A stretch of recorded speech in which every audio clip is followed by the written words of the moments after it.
After a month-long pause, President Donald Trump's 25% tariffs on all Canadian imports are here. The CBC's senior business reporter, Peter Armstrong, is in Washington, D.C. this morning. Peter, good morning. Good morning, Matt. What happens now? Well, look, prices are going up. Prices are going up on both sides of the border. A tariff is just a fancy word for a tax. The American Tax Foundation has said the imposition of these tariffs is like slapping a $130 billion tax on the average American family. The average American family incomes are going to drop. The same thing's going to happen, maybe to a lesser degree out of the gates, because we're imposing a smaller number of tariffs on a smaller number of goods in Canada, but prices will go up. Your spending power will be weakened. As that sort of works its way into the economy, you'll see demand begin to drop. You'll see, all kinds of havoc wreaked on supply chains and on shift work and on the amount of stuff we make is going to start to change. And it'll all happen quicker than I think a lot of people have expected. Do we have any reason or any understanding as to why this is happening now? I mean, any clear understanding? Well, no. And I think that's one of the most important parts of this conversation. Like, with ostensibly at least, Matt, the reason we have been told that this had to happen and couldn't possibly be undone is because Donald Trump feels that drugs and people are flooding across the border into the United States, and that Canada and Mexico simply had to take action. They didn't do enough, and therefore he had to impose tariffs. And yet, if that was the case, you would think you could get him on the phone and say, well, what do we need to do? And yesterday he said, no, there's no room for negotiations. We have to just go ahead and do this. And at the same time, in the same breath, said, so the only way for Canada and Mexico to get out of this is to move their auto plants back into the United States or into the United States. So he is contradictory at its very essence of why this is happening. And, I was literally just watching Bloomberg that are trying to answer that exact same question from a market's perspective. And they have all these chief economists on saying they don't know either. Is it that he likes tariffs? Is it that he thinks he can raise a bunch of money through tariffs to pay for his tax cuts? Is it that he actually wants to affect some kind of change at the border? Is it that he wants to move up the negotiation date for CUSMA or USMCA or the renegotiated NAFTA? Maybe it's a little bit of all of those. But the sad fact is we simply don't know a firm, clear answer about any. And so in the face of that, the Canadian government has responded. What do we know about how the government here, we're going to hear more from the Prime Minister, but what do we know about how the government is responding? So the government, lest we forget, we have a bit of a playbook because we went down this road in 2018 with the steel and aluminum tariffs. And back then we had this tiered response where we initially had tariffs on a bunch of goods coming into the United States with the threat that would grow over time. And it did grow over time. And the same thing we're doing this time. We're saying there is going to be a 25% tariff on one sort of slat of goods starting today, and that will grow to give supply chains and Canadian businesses a chance to sort of plan accordingly. That will grow over time. And instead of slapping, like, the American tariff is on basically every good going into the United States, a slightly lesser tariff of 10% on Canadian oil.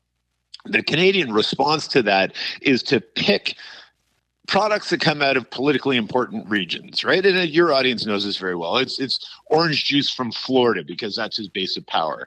It's motorcycles from Kentucky because that's where he gets a lot of his political support in Washington, is from politicians in Kentucky. It's appliances from Wisconsin. It's yogurt from Wisconsin, where he saw a lot of his base political support of voters. And so the government of Canada is trying to find a way to leverage what political power around Trump is vulnerable to. And that's where they're going after really specific targets of tariffs that will impact on the ground, make people feel the pinch in those regions, that will put pressure on those local politicians who in turn, ostensibly at least, will put pressure on Donald Trump. The problem that did sort of work last time around. The problem this time, everybody says, is Donald Trump isn't running for re-election. He doesn't have to worry about that political pressure in the same way. I mean, it's interesting because there was a multi-pronged response. You have the federal government, but you also have the provinces and territories that have promised their own responses here. Have a listen to the Premier of Ontario, Doug Ford, just recently won a third majority government in an election campaign, fought in many ways around him being kind of Captain Canada and how he was going to respond to these tariffs. Have a listen to what Doug Ford said yesterday. If they want to try to annihilate Ontario, I will do everything, including cut off their energy, with a smile on my face. And I'm encouraging every other province to do the same. Quebec, Manitoba, BC, we all have to act in unison out east. They rely on our energy. They need to feel the pain. Premier of Nova Scotia, Tim Houston, put out a statement this morning on social media saying Donald Trump is a short-sighted man who wields his power for the sake of it, says that Nova Scotia will limit access to provincial procurement for American businesses, double the cost of tolls for the Cobequid Pass, will take American booze off the shelves of the Nova Scotia Liquor Corporation. How do we think provincial leaders are going to respond? Yeah, I think it's going to be a really interesting day as we get, because we will move from, the Doug Ford saying he'll cut off energy supplies with a smile on his face to will he actually do that? Will be a really interesting test. All of the provinces have said they're going to take, American booze off the shelves of stores. A lot of them, I mean, the government of BC put out a whole information page on this, but at the very top of it is a real push for consumers in that province to buy Canadian. And I think that is in a lot of ways the most common response we're going to see. Everyone's going to try to figure out what their lever they can pull is going to be and what sort of leverage they can get out of that. But I think that notion of trying to tap into a real ferocious response from Canadian consumers and Canadian households. Canadians are really upset about this, as you well know. Tapping into that and getting people to pay a little bit more attention to where their products come from is I think going to be an enormously important part of this response. Peter, we'll talk more about this as this unfolds. In the meantime, thank you for this. No, you bet. Peter Armstrong is the CBC's senior business correspondent. He was in Washington, D.C. Frances Donald is the chief economist for RBC. Frances, good morning to you. Good morning. How bad is this going to be for the Canadian economy? Well, forgive the economist's response, but it depends. How long do these tariffs stay in place? What does the Canadian dollar do? We have to see what the Bank of Canada chooses to do in response and what kind of government packages do we get. Now, the Canadian dollar didn't respond at all, and so far it looks about flat. We didn't get Bank of Canada cuts, and the federal government didn't respond. Well, it's recessionary for Canada after about 3 months of the tariffs in play. But there's a lot of offsets that can come through, and so while this is a very difficult situation, I don't want to sugarcoat the impact on the economy. There are a lot of things that can be done and could make this less severe. Tiff Macklem, the governor of the Bank of Canada, said that a protracted trade conflict would see severe economic consequences in this country. We were in Windsor just last month, and we heard from people there at the center of Canada's auto sector saying that if these tariffs come into place, their worry was that the production lines could stop rolling within a week or so. How quickly, I mean, again, given all of the contingencies that you've mentioned, how quickly do you think we will start to see the impacts of this? We're already seeing the impacts of even the threat of tariffs over the course of January and February coming through the economy. And while Canada's data tends to be lagged and we have a lot less of it, even the United States has starting to show signs of the weight and the damage of tariffs even before they came to play.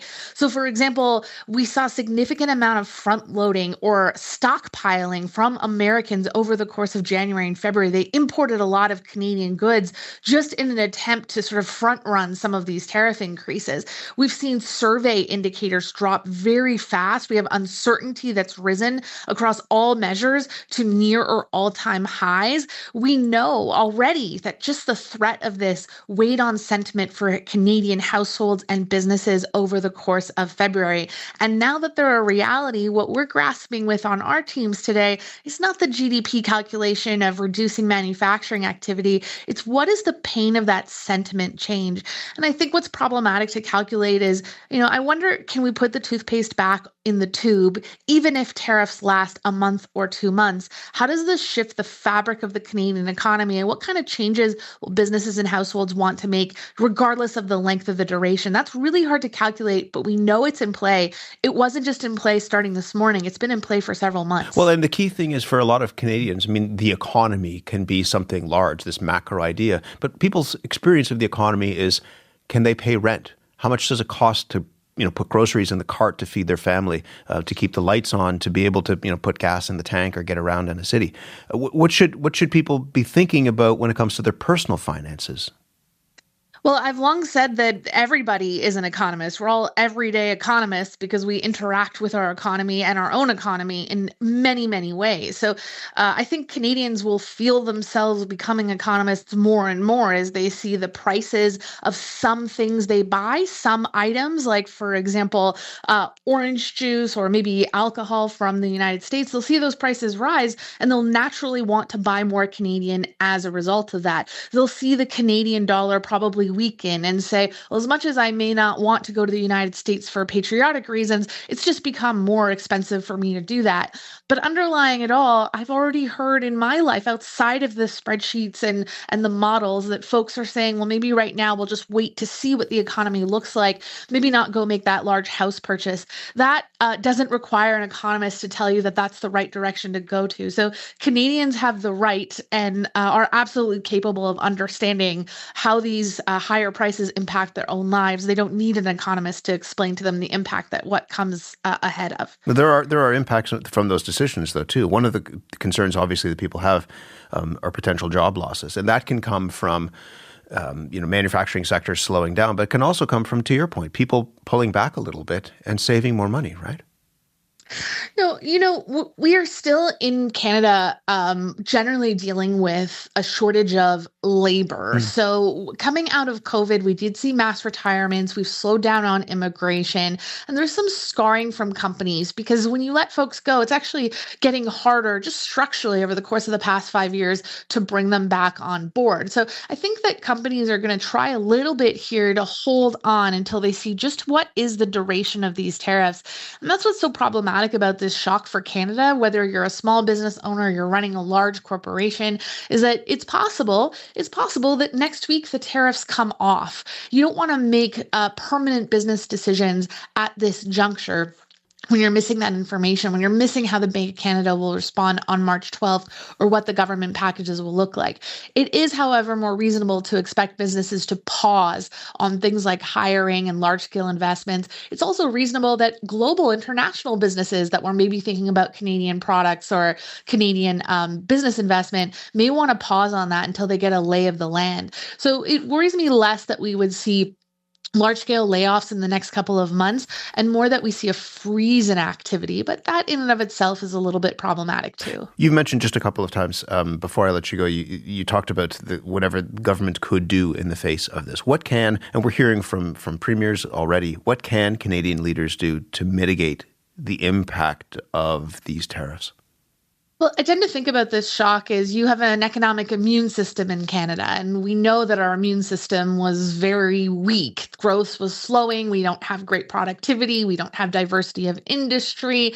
And then, of course, if you have a weak immune system and you get hit with a virus, in this case, a tariff shock, then you're not in a great place and you get more sick from it. So policymakers are going to have to attack the virus, or how do we offset the tariffs? And then meanwhile, they're also going to have to think about how do we improve the immune system.